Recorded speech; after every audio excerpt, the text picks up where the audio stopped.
Hello friends, आपका स्वागत है आपके अपने चैनल बिल्डिंग शिक्षा बाय अनीता चंद्रा में। आज हम करेंगे क्लास 8 की बसंत भाग 3 की हिंदी, और जो हमने स्टार्ट कर रखी है।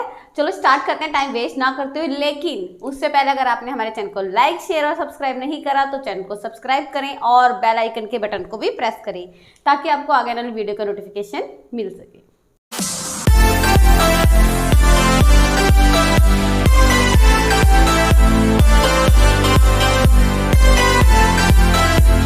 तो चलो स्टार्ट करते हैं क्लास 8 की बसंत भाग 3 का चैप्टर नंबर 18 टोपी। जैसे हम जब बात करते हैं, हमारा साहित्य दो भागों में विभाजित है, गद्य और पद्य में। तो जो टोपी है वो कहानी है, इसीलिए वो हमारा गद्य भाग में है, ठीक है। और ये हमारा जो चैप्टर है वो अंतिम चैप्टर है और ये कहानी है। अब ये कहानी लिखी किसने, कहानीकार कौन है, संजय, ठीक। तो बच्चा इस कहानी में हमें एक चिड़िया के बारे में हम बात करेंगे कि चिड़िया को अपनी जो टोपी थी उसमें हमें क्या लगाने थे, उसमें कुछ सजावट का सामान करना था, है ना। तो बच्चा इसमें हम क्या देखेंगे, स्वाधीनता पराधीनता के बारे में देखेंगे, राजतंत्र और प्रजातंत्र के बारे में समझेंगे। राजतंत्र मतलब जहाँ राजा का तंत्र हो, प्रजातंत्र मतलब जहाँ पे जनता का तंत्र हो, लोकतंत्र जिसको बोलते हैं, ठीक है।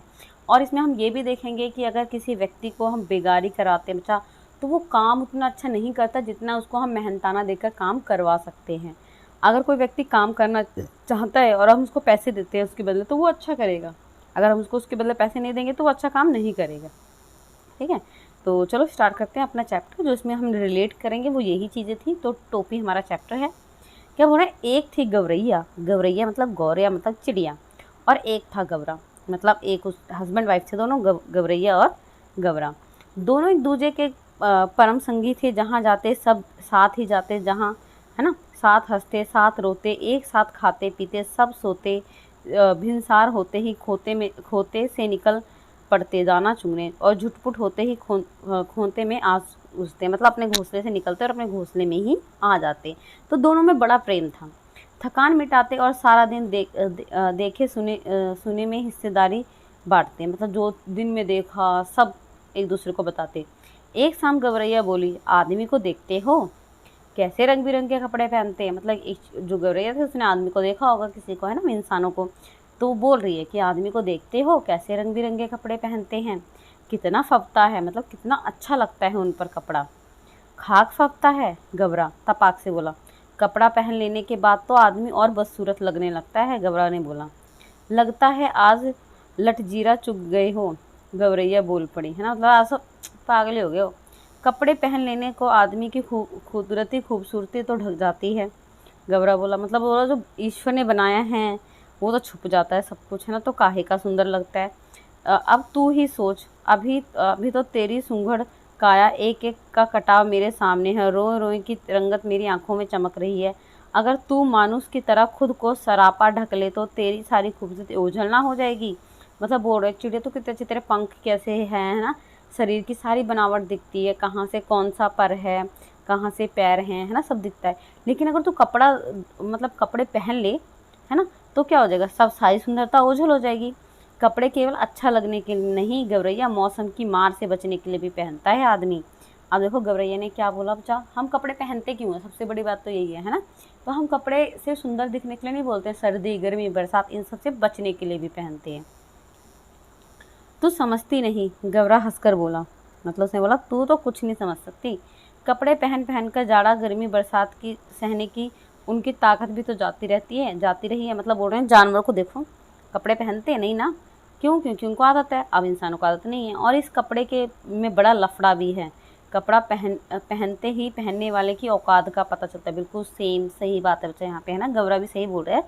क्योंकि बच्चा अगर हम बात करें जैसे स्कूल में है, स्कूल में यूनिफॉर्म लगाई गई है ना आपकी। यूनी का मतलब होता है एक जैसा, है ना, यूनी मतलब एक जैसा, फॉर्म मतलब दिखते हैं। तो यूनिफॉर्म क्यों लगाई गई बच्चा, क्योंकि हर बच्चा अलग अलग फैमिली से आता है।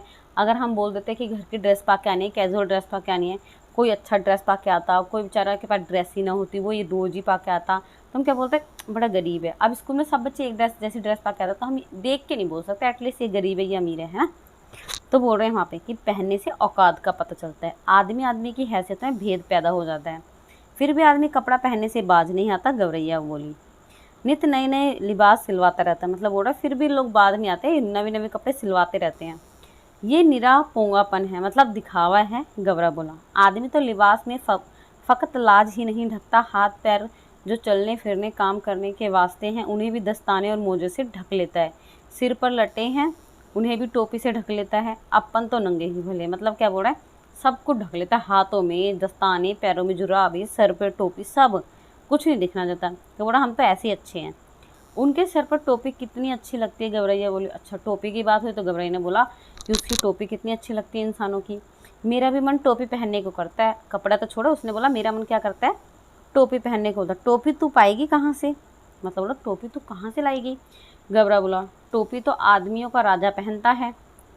अब देखो यहाँ पे पुरुष प्रधानता बता रही है कि आदमियों में जो राजा होता है वो पहनता है। जानता है एक टोपी के लिए कितनों का टाट उलट जाता है। मतलब वही बोल रहे ना कि जिनके सर पर टोपी होती है, जरा सी चूक गई नहीं तो टोपी उछलते देर नहीं लगती। टोपी उछलने का मतलब क्या होता है, अच्छा बेइज्जती हो जाना। अपनी टोपी सलामत रहे इसी फिक्र में कितनों को टोपी पहनानी पड़ती है। टोपी पहनाने का मतलब मुहावरे आगे बच्चे। यहाँ पर टोपी पहनाने का मतलब क्या होता है, किसी को बेवकूफ़ बनाना पड़ता है ताकि हमारी टोपी सलामत रहे, हमारी कुर्सी जो है वो बरकरार रहे। यहाँ पे हम किसकी बात कर रहे हैं, राजतंत्र की, और हम इसकी डिक्टेटरशिप की भी बात कर सकते हैं, है ना। मेरी मान तू इस चक्कर में पड़ ही मत, मतलब बोल रहा मेरी अगर मान तू इस चक्कर में पड़ ही मत। गवरा था तनिक समझदार इसलिए शक्की, जबकि गवरैया थी जिद्दी और धुन की पक्की। ठीक है, ठान लिया तो ठान लिया, उसको ही जीवन का लक्ष्य मान लिया। कहा गया जहाँ चाहा वहीं रहा। मालूम के मुताबिक अगले दिन दोनों घूरे पर चुगने निकले। घूरे मतलब कूड़े पर। चुगते चुगते उसे रुई का एक फाहा मिला, मतलब टुकड़ा मिला रुई का, है ना। मिल गया मिल गया मिल गया, गवरैया चिल्लाने लगी। गवरैया हमारे खुशी के घूरे पर लौटने लगी। मतलब वो इतना तेज चिल्लाने लगी कि बस मुझे तो मिल गया। अरे क्या मिल गया, गवरे ने चिढ़ाकर पूछा। मिल गया, टोपी का जुगाड़ मिल गया। गवरैया ने गवरे के सामने रुई का फाहा धर दिया, तो उसने रुई रख दी वहाँ पे। तेरे जैसा ही एक बावरा और था, गवरा बोला, है ना। रास्ता चलते चलते उसे अचानक एक दिन पड़ा हुआ चाबुक मिल गया। चाबुक था बड़ा उम्दा और लचकदार। उसी घुड़सवार के हाथ छूटकर गिर गया होगा। चाबुक हाथ लगते ही बावरा चीखने लगा। चाबुक तो मिल गया, बाकी बचा 3 घोड़ा लगाम जीन। अब ये तीनों रास्ते में पड़े मिलने से रहे। मतलब बोल रहे हैं कि तेरी तरह था पागल, चाबुक मिल गया, अब घोड़ा उड़ा थोड़ा ना रास्ते मिल जाएगा, वो तो खरीदना पड़ता है। तो को फाही तो मिला, कुछ सिलवाना है, कैसे करेगी। सब काम धंधा छोड़ वह बाबा ताउमर यही रटता रहा। बाकी बचा 3 घोड़ा लगाम जीन। मतलब बोल रहे हैं कि चाबुक मिला, बाकी 3 घोड़ा लगाम मिल जाएगा।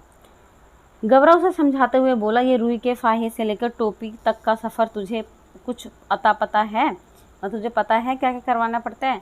बस देखते जाओ कैसे बनती है टोपी। गवरैया रुई का फाहा लिए एक धुनिया के पास चली गई। धुनिया मतलब जो रुई को धुलता था उसके पास, और बड़े मनुआर से बोले, धुनिया भैया धुनिया, इस रुई के फाहे को धुन दो, है ना। तो धुनिया बेचारा बूढ़ा था, जो रुई धुनता था वो क्या था, बूढ़ा था। जाड़े का मौसम था, उसके तन पर वर्षों पुरानी तार तार हो चुकी एक मिर्जे पड़ी थी। वह काँपते हुए बोला, तू जाती है कि नहीं, देखती नहीं अभी मुझे राजा जी के लिए रजाई बनानी है। एक तो यहाँ का राजा ऐसा जो चाम का दाम चलाता है, ऊपर से तू आ गई फोकट की धुनवाने। मतलब एक तो राजा जो देते ही नहीं है और तू आ गई मतलब काम करवाने के लिए, है ना, फोकट में। उज्र ना करो भैया, गवरैया बोली, मैं तुम्हें पूरी उजरत दूंगी, मतलब पूरी मेहनताना दूंगी उसका। इसे धुन दो भैया, आधा तू ले लें आधा मैं ले लूँगी। मतलब उसने बोला कि अगर तू इसको कर देगा ना तो आधा रुई तू ले लेना, आधी मैं ले लूँगी। दुनिया को अपनी ज़िंदगी में आज तक इतनी खरी मजदूरी कभी ना मिली थी। 16 आने में 8 आने मजदूरी तो इसके लिए सपना ही था। वह झट तैयार हो गया। मतलब बोलते हैं अगर मेहनताना अच्छा मिला तो कोई भी काम करने को तैयार हो जाता है, लेकिन पहले तो वो कर नहीं रहा था, लेकिन जैसे उसको मिला आधा आधा मिला तो उसने कर लिया। घर चो उसकी तांती बज उठी। उसने अपने मन से रुई धुनी, लो इसे, मतलब बड़े मन से काम करा। उसमें से आधा धुनिया ने ले लिया और आधा गवरैया ने, मतलब आधा आधा दोनों ने कर लिया। उससे उत्साहित गवरैया एक कोरी के यहाँ और मतलब गए और कहने लगे, कोरी भैया इस धुनी हुई रुई से सूत काट दो। जो सूत काटता उसको कोरी बोला। कोरी की कमर झुकी हुई थी, उसने बदन पर धज्जी हो चुका था, मतलब बदन क्या खराब हो चुका था। एक भुस्सा डाल रखा था और एक बड़ी अनिच्छा से बोला, मतलब काम करने का मन ही नहीं था, तुम लोग यहाँ से भागते हो नहीं, देखते नहीं अभी मुझे राजा जी के लिए अचकन के लिए सूत काटने हैं। सब राजा जी का काम कर रहे हैं, मुझे फुर्सत नहीं मुफ्त में मल्लार गाने की, मतलब बोला मुफ्त में काम करने की मुझे कोई ज़रूरत नहीं है। भैया इस मुल्क में सब काम राजा जी के लिए ही होता है, उसने बोला गवरैया ने। तू किस मुल्क से आई है? कोरी ने उसे भर आँख देखा। जानती नहीं यहाँ का चलन खट मरे बरघा बैठा घाये तुरंग, मतलब बोल रहे हैं काम करने वाला मर जाए और जो बैठ के खा रहा है वो खाता रहे। यह सब काम राजा जी के नाम पर ही होता है और राजा जी के लिए ही होता है। राजा जी के लघुए भगुए भी तो बहुत हैं, इसी में उनका भी काम होता है। मुकरो मत भैया, हम तुम्हें माकूल मुआवजा देंगे, मतलब हम तुम्हें अच्छी कमाई देंगे। गवरैया बोल पड़ी, इसे काट दो, आधा तुम ले लेना आधा मैं ले लूँगी। मतलब फिर वो बोल रही, इसे तुम कर दो, आधा मैं तुम्हें दे दूँगी, आधा मुझे दे देना। कोरी भी तैयार हो गया। इतनी वाजिब मजदूरी का काम ना तो मूर्खता होगी, मतलब बोल रहा है अगर इतनी अच्छी मजदूरी मिल रही है ना करूँ तो वो मूर्खता होगी। तन तन करके उसकी तकली मतलब चरखी ताता थैया करने लगी। काफ़ी महीन और लच्छेदार सूत काट दिए उसने, मतलब सूत भी कट गया, धुन भी गई, सूत भी काट दिया। कदम कदम पर मिलने वाले कामगारों के सहयोग से गवरैया को आगे बढ़ने का उकसा दिया। मतलब होता है ना, एक काम हो गया चलो दूसरा भी कर लेते हैं, चलो तीसरा भी कर लेते हैं, ऐसे करके। इसके बाद वे दोनों एक बुनकर के पास गए और इसरार करने लगे, बुनकर भैया इस कटे हुए सूत से कपड़ा बुन दो, मतलब बोल रहे कपड़ा बना दो। बुनकर इन्हें अगबग होकर देखने लगा। हटते हो कि नहीं यहाँ से? देखते नहीं मुझे राजा जी के लिए बाग बुनना है। अभी थोड़ी देर बाद ही राजा जी के कारिंदे हाजिर हो जाएंगे, मतलब उनके आदमी आ जाएंगे। साफ करे साफ को चबा कर करे चाकर, है ना, मतलब बोल रहे हैं कोई भी करे, बस नौकरों का काम नहीं होता। इतना कहकर बुनकर अपने काम में मशगूल हो गया। इसे बुन दे भैया, गवरैया ने साहस संजोल कर कहा। इसे सेंध मेंध का काम नहीं करवाते, मतलब बोल रहे हैं हमें ऐसा काम नहीं करवाना। इसे बुन दो, आधा तुम ले लेना आधा मैं ले लूँगी, मतलब गवरैया फिर बोली। बुनकर ने देखा तो सौदा बुरा नहीं था, वे तैयार हो गया। सूत अपनी ओर खींचकर ताना बाना पसार दिया। उसका करघा चलने लगा, ढुड़की ढुलकने लगी। थोड़ी ही देर में काफ़ी गफफ और दवीज कपड़ा बुन दिया गया। आधा उसने ले लिया और आधा उन्होंने, मतलब कपड़ा भी बुन गया।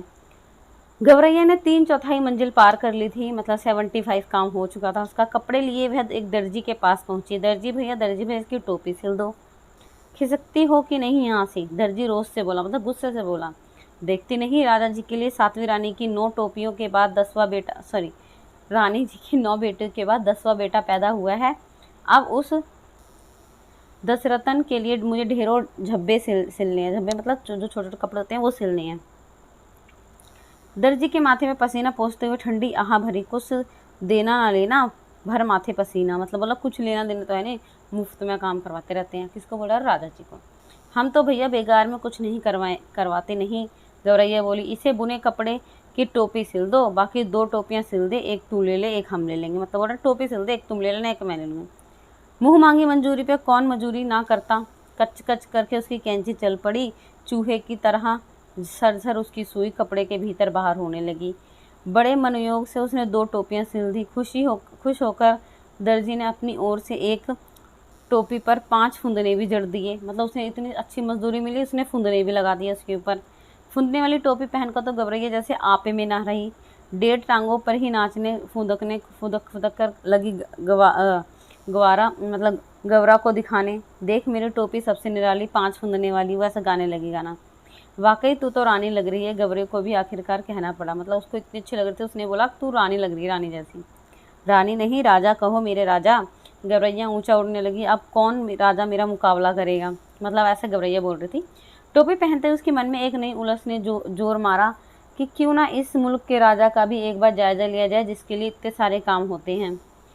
क्योंकि भाई पशु पक्षी हैं, उनको क्या मतलब है राजा कौन है, तो उसने बोला देख आते हैं, भाई सब लोग राजा के लिए काम करते रहते हैं। उड़ते उड़ते वह राजा के महल के कंगूरे पे जा बैठी, मतलब वहाँ पे चली गई। उसी वक्त राजा अपने चौबारे पर टहलुओं में खुली धूप में फुलेल की मालिश करवा रहा था। राजा उस वक्त अधनंगा बदन और नंगे सिर था। एक टहलुआ सिर पर चंपी कर रहा था, मतलब जो आदमी थे, तो दूसरा हाथ पैर की उंगलियां फोड़ रहा था, मतलब हाथ पैर की उंगलियां दबा रहा था। तो तीसरा पीठ पर मुक्के मार रहा था, मतलब पूरी चंपी करवा रहा था वो। तो चौथा पिंडली पर गुद्दी काट रहा था। गवरैया कंगूरे से चिल्लाई, मेरे सिर पर टोपी, राजा के सिर पर टोपी नहीं, राजा के सिर पर टोपी नहीं, मतलब बोल रही चिड़िया कि लो मेरे सर पर टोपी, राजा के सर पर टोपी नहीं। मालिश करवाते राजा की नज़र गवरैया पे पड़ी। गवरैया के सिर पर फुंदने वाली टोपी देखकर उसकी अक्ल चकरा गई। हैं, टोपी लगा रखी है? और वह तो लगातार रटे जा रही थी, मेरे सिर पर टोपी, राजा के सिर पर टोपी नहीं। अरे कोई मेरी टोपी लाओ जल्दी, जरा जल्दी। राजा दोनों हाथों से अपना सिर ढकते हुए चिल्लाया। टोपी आ गई। राजा ने झट पहन भी ली। देख रही फदगुद्दी, मतलब उसने बोला उसको, मेरी टोपी में 5 फुंदने। गवरैया ने अब दूसरा हीरा गलापना शुरू कर दिया। राजा की टोपी में एक भी नहीं। मेरी टोपी में फुंदने, राजा की टोपी में फुंदने नहीं। मतलब वो ऐसे बोलने लगी। राजा को बेहद हेटी महसूस हो रही थी। इस मुल्क में महाबली राजा के सामने एक चिड़िया की क्या मजाल। वह बुरी तरह बिगड़ गया। इस फदगुद्दी की गर्दन मसल दो, पखने नोच दो, सिपाहियों देर ना करो। मतलब उसने बोल दिया, चिड़िया को मार दो। क्षमा करे राजा, मतलब क्षमा का मतलब माफ़ करे। मंत्री ने हाथ जोड़ दिए। मच्छर मारकर हाथ क्यों गंदा करना, अपने आप चली जाएगी। वो बोलने लगे कि क्या करना है ना, तो अपने आप चली जाएगी। तब राजा सिपाहियों से बोला, ये ऐसे नहीं मानेगी, इसकी टोपी छीन लो और उसे मैं पैरों में ठोकर मारूंगा। उसने बोला कि इसकी जो टोपी है वो छीन लो, मैं क्या करूँगा, इसके पैरों से ठोकर मारूंगा। एक सिपाही ने गुलेल मारकर गवरैया की टोपी नीचे गिरा दी, तो दूसरे सिपाही ने झट वह टोपी लपक ली और राजा के सामने पेश कर दी। राजा टोपी को पैरों से मसलने ही जा रहा था कि इसकी खूबसूरती देखकर दंग रह गया।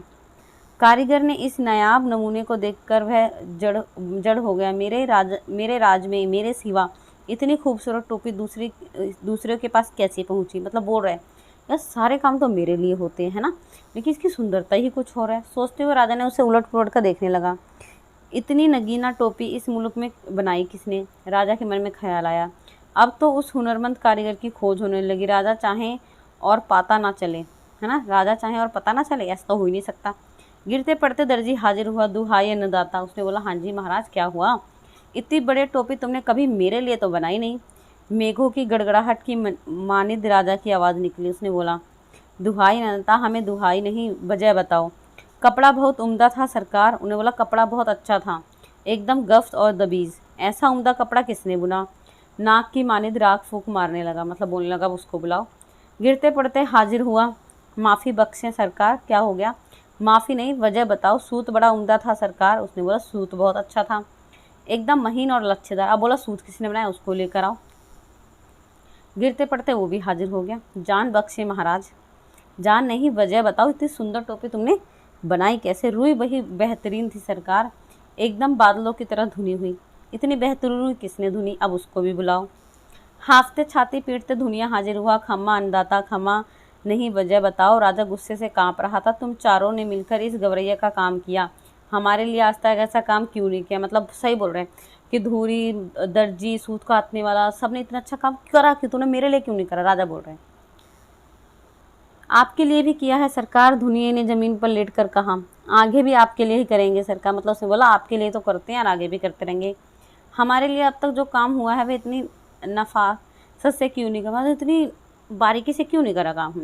अब है दान दें तो बोलूँ सरकार। धुनिया बोला, मतलब बोल रहे हैं अगर आप माफ़ करें तो मैं बोलूँ। चलो चलो दिया राजा बोले, अब बताओ महाराज। इस गवरैया ने जो काम करवाया उसमें आधा हिस्सा देती थी। जिसके पास बहुत कुछ है वह कुछ नहीं देता, मतलब इनडायरेक्टली ताना। और जिसके पास कुछ भी नहीं वह फिर भी आधा दे देती थी।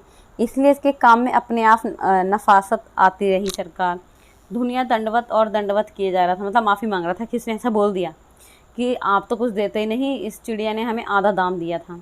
देख ले राजा, आँख में उंगली डालकर देख ले, इसके लिए पूरे मोल चुकाए हैं, बेगार की नहीं है ये। गवरैया फिर चिल्लाने लगी, ये राजा तो कंगाल है, निरा कंगाल। इसका धन घट गया हो लगता, इसे टोपी तक नहीं जुड़ती।